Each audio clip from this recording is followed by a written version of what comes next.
வணக்கம். ருத்து லோட்டஸ் உங்களை அன்புடன் வரவேற்கிறது. நம்ம இன்றைக்கி என்ன வீடியோவில் பார்க்க போகிறோம் அப்படின்னா, என்கிட்ட இருக்கிற பெரிய வெரைட்டிஸ் லோட்டஸ் பற்றி தான் நம்ம இன்றைக்கி பார்க்க போகிறோம். நம்ம ஃபஸ்ட்டு பார்த்துட்டு இருக்கிறது பார்த்திங்கன்னா ஒயிட் அக்கிலா தான். இது போன வீடியோவில் நான் காமிச்சிருப்பேன். ஒரு சின்ன லீஃபாக இருந்திருக்கும் முள்ளாக, அதுதான் நல்லா மொட்டும் வந்திருக்கு. ஆனால் மொட்டு பார்த்திங்கன்னா மயில் சாப்பிட்டு எடுத்துகிட்டு போயிடுச்சு. அடுத்ததாக பார்க்குற வெரைட்டி பார்த்திங்கன்னா பன்னீர் ரோஸ் அப்படிங்கிற ஒரு வெரைட்டி. இது இப்போ தான் ஸ்டார்ட் ஆகுது. இந்த மாதிரி பெரிய வெரைட்டிஸ் எல்லாம் நல்ல இலைகள் வந்ததுக்கு அப்புறமா தான் மொட்டுக்கள் வைக்கும், உடனே மொட்டுக்கள் வைக்காது. ஒவ்வொரு வெரைட்டி வரும். ஒவ்வொரு வெரைட்டியில் பார்த்திங்கன்னா நல்ல இலைகள் வரணும், அப்போ தான் மொட்டுக்கள் வைக்கும். இது பார்த்திங்கன்னா ஜம்போ அப்படிங்கிற ஒரு நியூ வெரைட்டி. இதில் நல்லா பெரிய பெரிய லீஃபாக வந்திருக்குங்க. இது டேங்க்கில் கொடுக்குற மாதிரி இருக்கிற வெரைட்டின்னு நினைக்கிறேன். பேரலில் தான் கொடுத்துருக்கேன். நல்லா பெருசாக வந்திருக்கு. மொட்டு எதுவும் இன்னும் வைக்கலை. இது பாருங்கள், பிஞ்சு இலை. உள்ளே 1 லிட்டர் தண்ணி கூட ஊற்றிக்கலாம் போல் இருக்குது, அந்த அளவுக்கு குழியாக இருக்குங்க இந்த லீஃபு. இது பாருங்கள் எப்படி இருக்குதுன்னு, சூப்பராக இருக்குது. இருக்கிற வெரைட்டி லோட்டஸ்லேயே இது லீஃப் பார்த்திங்கன்னா டிஃப்ரெண்ட்டாக இருக்குது. வெயிலுக்கு பாருங்கள் அந்த பிஞ்சு இலை எப்படி கவுந்துருக்குதுன்னு, வாடின மாதிரி நிற்கிது. இது பார்த்திங்கன்னா சேரா அப்படிங்கிற வெரைட்டி. நான் டார்மெண்ட் போகட்டும் அப்படின்னு விட்டுருந்தேன். மொட்டுக்கள் வைக்க ஆரம்பிக்குது. சரி, அந்த பூக்கள் பூத்ததுக்கு அப்புறமா மறுபடியும் நம்ம ரீபாட் பண்ணிக்கலாம். அடுத்ததாக பார்க்குற வெரைட்டி பார்த்திங்கன்னா துர்கா அப்படிங்கிற ஒரு வெரைட்டி தான். இதுவும் பார்த்திங்கன்னா நல்லா ஒரு பெரிய ஃப்ளவராக வரக்கூடிய வெரைட்டி. இது நல்லா உருண்டையாக வரும். அடுத்ததாக பார்க்குறது பார்த்திங்கன்னா தமோ தான். தமோவில் 2 மொட்டுக்கள் வச்சுருக்குங்க. இப்போ தான் மொட்டுக்கள் வைக்க ஆரம்பிக்குது. பார்க்கலாம் எத்தனை மொட்டுக்கள் வருது அப்படின்னு. பாருங்கள், இலையெல்லாம் நல்லா பெருசாக இருக்குது. நல்லா ஹைட்டும் போக ஆரம்பிச்சிருக்கு. பாருங்கள், இலைக்கடி ஒரு மொட்டு இருக்குது. இருக்கிறதுலையே பார்த்திங்கன்னா அந்த ஸ்டாண்டிங் லீஃப் தான் பெரிய லீஃப், அங்கே நிற்கிற லீஃப் தான். அதில் மொட்டு இன்னும் எதுவும் வரல. அடுத்த லீஃபில் மொட்டு வரும்னு நினைக்கிறேன். அடுத்ததாக பார்க்குறது பார்த்திங்கன்னா D9 அப்படிங்கிற வெரைட்டி தான் அது. இது பாருங்கள், ஒரு துளி கூட இலை வாடலை. இது ஒரு 1 மந்த் அப்படியே விட்டுறலாம். அதுக்கப்புறமா நம்ம ரீபாட் பண்ணிக்கலாம். இதில் இன்னுமே கொஞ்சம் க்ரோத் இருக்குங்க. அதனால் இதை அப்படியே விட்டுறலாம். அப்போ தான் பெரிய பெரிய டியூபர்ஸாக நமக்கு கிடைக்கும். காவேரியில் கிடச்சிருந்தது இல்லைங்களா, அந்த மாதிரி D9 கிடைக்கும்போது நமக்கு இன்னுமே பெரிய ஃப்ளவர்ஸ் நமக்கு கிடைக்கும். இப்போ பார்க்குறது பார்த்திங்கன்னா அஃபெக்ஷன் 16 குட்டி லோட்டஸ். இது நம்ம முன்னாடி பார்த்ததெல்லாம் எக்ஸல் வெரைட்டிஸ். இது பார்த்திங்கன்னா ரொம்ப குட்டியாக பூக்கக்கூடிய ஒரு லோட்டஸ் தான். அஃபெக்ஷன் 16 நல்லாவே கலராக இருக்குங்க. இது வெளிச்சம் இல்லாதனால அப்படி இருக்குது. இது அமெரிக்க மேலேயே நான் சும்மா எடுத்துகிட்டு வச்சுருக்கேன். அதிலெல்லாம் மொட்டு வரல. நான் ஒரு டெக்கரேஷனுக்காக எடுத்தேன், அதனால் அதில் வச்சுருக்கேன். பாருங்கள், இது தானாகவே பூத்துருக்கு பாருங்கள். வெயில் நல்லா இருந்துச்சு அப்படின்னா தானாகவே பூக்கும், இல்லைன்னா நம்ம தான் ஓப்பன் பண்ணி கொடுக்கணும். பாருங்கள், இந்த மாதிரி தான் இலைக்கு அடி இருக்கும். அடிக்கடி டிஸ்டர்ப் பண்ணோம் அப்படின்னா அந்த மொட்டு வராது. வாங்க இப்போ இதில் எத்தனை மொட்டுக்கள் இருக்குதுன்னு பார்க்கலாம். இது 1 2 கீழே இருக்குது பாருங்கள் 3, பழைய பூ இது 4 5 6 7 8 9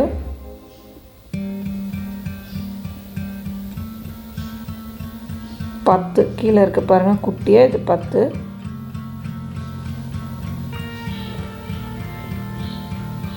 இது நம்ம ஏற்கனவே எண்ணிட்டோம். அதுக்கப்புறமா பாருங்கள் ஸ்டாண்டிங் லீஃபில் வந்த மொட்டு இதில் 3, மொத்தம் 13. அடுத்தது பாருங்கள் 14 15. இதுக்கப்புறம் இந்த இலைக்கடியும் ஒரு மொட்டு இருக்குது. அது கரெக்டாக தெரிய மாட்டேங்குது. 16. எவ்வளோ மொட்டுக்கள் தாங்க தெரியுது. இன்னும் மொட்டுக்கள் வச்சுக்கிட்டே இருக்கும். நமக்கு டெய்லியுமே இதில் மொட்டுக்கள் வந்துட்டுருக்குது. அமெரிக்க மேலேயே இந்த மாதிரி மேலே பிங்க் வரும்போது நம்ம ஓப்பன் பண்ணோம் அப்படின்னா ஒரு பேபி பிங்க்கில் சூப்பராக இருக்குங்க. ஃப்ளவரு நல்ல மணமாகவும் இருக்கும். இந்த மாதிரி டைமில் பொறிச்சிட்டு ஓப்பன் பண்ணி பூஜை ரூமில் வச்சோன்னா பூஜை ரூம் ஃபுல்லாக மணமாக இருக்கும். அதுக்காக தான் நான் அதை ஓப்பன் பண்ணணும், அப்படியே எடுத்துகிட்டு வச்சுருக்கேன். இது பார்த்திங்கன்னா பீக் ஆஃப் பிங்க் அப்படிங்கிற ஒரு வெரைட்டி. இது பாருங்கள் டப்லையே எப்படி வளர்ந்துருக்குதுன்னு. இந்த மாதிரி நிறைய இலைகள் தொட்டியில் நமக்கு இருக்குது அப்படின்னா அந்த தொட்டிக்கு நம்ம டெய்லியுமே தண்ணி விடணுங்க. நம்ம அப்படியே விட்டுட்டோம் அப்படின்னா ஒரு 2 டேஸ்லேயே எல்லா தண்ணியுமே வற்றி போயிடும். அதுக்கப்புறம் மொட்டுக்கள் உங்களுக்கு கருக ஆரம்பிச்சிடும், இலைகளும் கருக ஆரம்பிச்சிடும். பாருங்கள், இதுலேயும் இன்னொரு மொட்டு இருக்குது. இந்த மாதிரி அடர்த்தியாக தொட்டியில் இருந்தது இலைகளோட அப்படின்னா அதில் அஸ்வினி பூச்சி வர ஆரம்பிச்சிடும். அதுக்கு நீங்கள் வந்து நல்லா தண்ணி வச்சு ஸ்ப்ரே பண்ணி கொடுத்துருங்க. அந்த ஃப்ளோட்டிங் லீஃபெல்லாம் கட் பண்ணி எடுத்து விட்டுட்டு நீங்கள் தண்ணி வச்சு நல்லா ஸ்ப்ரே பண்ணி கொடுத்துருங்க அடியில் மட்டும். இந்த ஸ்டாண்டிங் லீஃபெல்லாம் நம்ம எதுவுமே பண்ணக்கூடாது. ட்ராபிக்கல் வெரைட்டிஸில் எதையுமே கட் பண்ணக்கூடாது. இப்படியே விட்டுறலாம். அஸ்வினி பூச்சி தொல்லைனால தான் நம்ம வந்து அதை வந்து கட் பண்ணி எடுத்துகிட்டு தண்ணி வந்து ஸ்ப்ரே பண்ணி கொடுக்கணும். பீக் ஆஃப் பிங்க் இந்த டைம் பார்த்திங்கன்னா நல்ல ஒரு பெரிய ஃப்ளவராக வரும். அதுக்கப்புறம் தான் நான் அந்த தொட்டியை ரீபாட் பண்ணி கொடுக்கணும். இன்னொரு தொட்டி இருக்குது. ஏன்னா D9 அந்த மாதிரி தான் நிறைய பேர் கேட்டிருக்கீங்க. இது வந்து பூக்கணும். இது இன்னும் பிஞ்சு மொட்டு. இன்னொரு 10 நாளாவது இது ஆகும் பூக்கிறதுக்கு. இது பூத்ததுக்கப்புறமா இது வந்து சேல்ஸுக்கு வரும். ஏன்னா பீக் ஆஃப் பிங்க் இது வரைக்கும் டீட்டெயிலாக நான் சொன்னதே இல்லை. இது பூக்கும்போது நான் உங்களுக்கு டீட்டெயில்டாக சொல்கிறேன். இது பார்த்திங்கன்னா அகிலா. இந்த மாதிரி ஸ்டாண்டிங் லீஃப் வந்து மொட்டு வராமல் இருக்குது அப்படின்னா அதுக்கு இன்னுமே ஃபுட்டு வந்து பத்தலை அப்படின்னு அர்த்தம். இந்த காற்று காலத்தில் பார்த்திங்கன்னா எல்லா லோட்டஸுமே நல்ல இலை வந்ததுக்கப்புறம் தான் மொட்டுக்களே வைக்கும். பாருங்கள், இதில் கொஞ்சம் வந்து ஏதோ டேமேஜ் இருக்குது. இருந்தாலும் பரவாயில்ல, அது ரெடி ஆகிடும். நம்ம அப்படியே விட்டுறலாம், எதுவும் கொடுக்க வேண்டாம். ஏற்கனவே வேப்பம் புண்ணாக்கு நான் கொடுத்துருக்கேன். அந்த பெரிய லீஃப்க்கு கீழே பார்த்திங்கன்னா மொட்டு இருக்குது, ஆனால் அது மேலே வரலை. அகிலாவை பொறுத்த வரைக்கும் அந்த மொட்டு எப்போ வேணாலும் வரும். இலையே இல்லாமல் கூட மொட்டுக்கள் வரும். அடுத்ததாக பார்க்குறது பார்த்திங்கன்னா ஃப்ரிட்ஜ் பாக்ஸில் இருக்கிற க்ரீன் ஆப்பிள் தான். இது பார்த்தா க்ரீன் ஆப்பிளா அப்படிங்கிற மாதிரி இருக்குது. ஏன்னா பார்த்திங்கன்னா பவுல் லோட்டஸ் மாதிரி தான் பூக்கள் வந்து நமக்கு கிடச்சிருக்கு. இதுக்கு காரணம் உரம் வந்து பத்தாது தான். நான் ஏற்கனவே இதில் உரம் வச்சுட்டு மறுபடியும் எடுத்துகிட்டு இதை ரீபாட் பண்ணி நிறைய பேர் கேட்டிருக்காங்க, அவங்களுக்கு கொடுக்கலாம் அப்படின்ட்டு. ஆனால் பார்த்திங்கன்னா மறுபடியும் இதில் ஒரு மொட்டு வந்துடுச்சு. இந்த ஃப்ளவர் எடுத்துகிட்டு ரீபாட் பண்ணலான்னு நினச்சேன். அதில் இன்னொரு மொட்டு இருக்குது. அது பூத்து முடிச்சதுக்கப்புறமா ரீபாட் பண்ணிக்கலாம். இப்போ பாருங்கள், இந்த பூக்கள் எல்லாம் உள்ளேருந்தே நம்ம கட் பண்ணி எடுத்துக்கலாம். கட் பண்ணி எடுக்கும்போது பார்த்து எடுக்கணும். அடுத்த மொட்டை நம்ம கட் பண்ணிடக்கூடாது. பாருங்கள், இந்த மாதிரி தண்ணியில் போட்டு வச்சுக்கலாம்.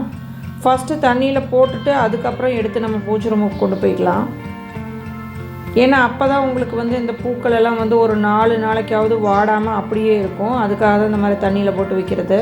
இதில் ஏதாவது அந்த அஸ்வினி பூச்சி இருந்தால் அது போயிடும்.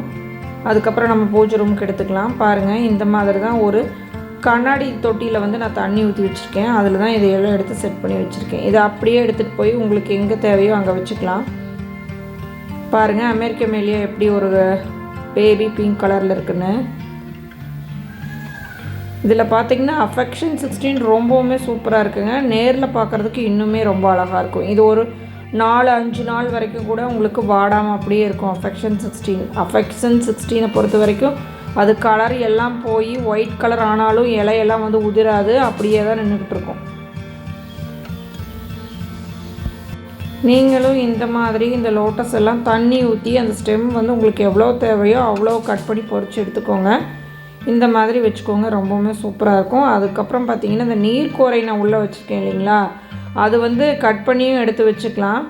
இது அப்படியே தான் இருக்கும், காயாது. நம்ம உள்ளே வச்சுருக்கிற வரைக்கும் ரொம்ப நாள் நான் வச்சுருந்துருக்கேன். அது காயவே இல்லை, அப்படியே தான் இருந்துச்சு.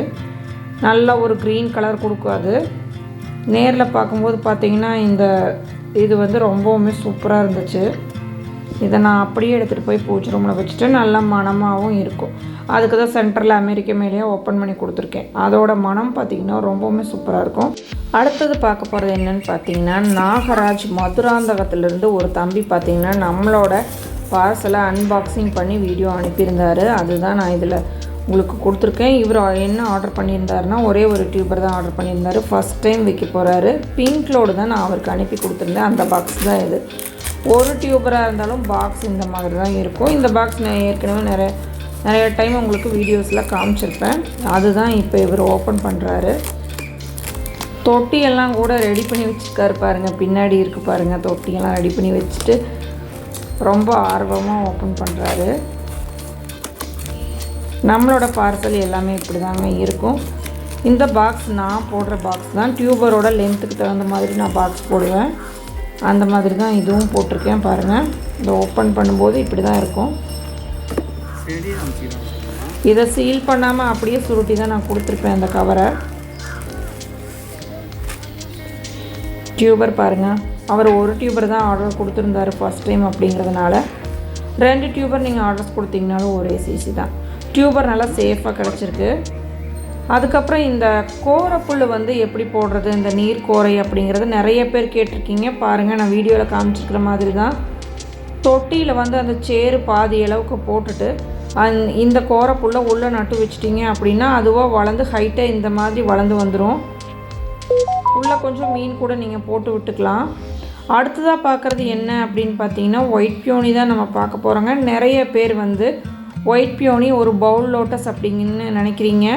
அப்படி இல்லை, ஒயிட் பியோனி எக்ஸல் சைஸ் லோட்டஸுங்க. இது ரொம்ப பெரிய லோட்டஸாக வரக்கூடியது.